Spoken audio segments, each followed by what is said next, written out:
days. This is a living reality for a lot of Nigerians.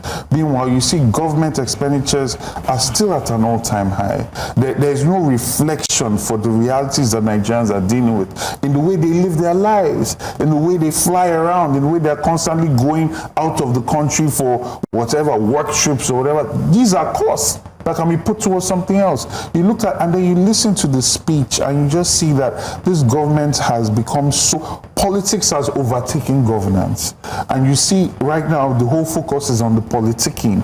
And you cannot successfully govern or solve insecurity problems or economic problems if your whole thing is about the politics of it, the propaganda of it. I mean, they're talking about 900,000 people benefiting from grants from the presidency. What would you say the population of Nigeria is? Well, we haven't done the census. Let's just say, what we're running with over 200 million. 200 million. Let's say half of those people are people that are responsible for payments and the rest are children. That's very conservative. So that's about 100 million. So this 900,000 never up to 1%.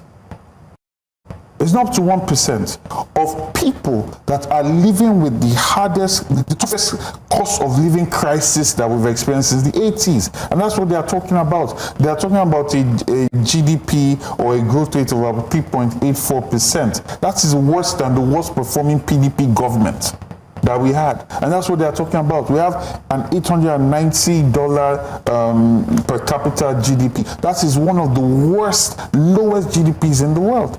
But somehow they paint it and do all these graphics and everything, you know, trying to, for me, it's like gaslighting.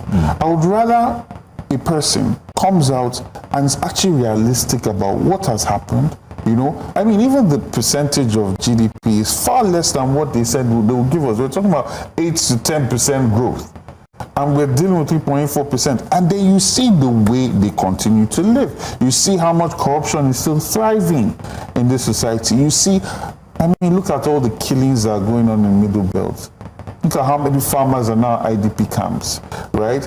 And then all of that also is still politics because the president, I'm sorry, let me just land this point, was ill-advised to threaten Niger and these countries that left ECOWAS. So there is no longer any cooperation with the Sahel. So you cannot even plan properly to try and solve the terrorist issue that's directly affecting the farms, which is directly affecting the food prices, which is directly affecting food inflation and the amount of money that people are able to spend, which directly affects growth in the country.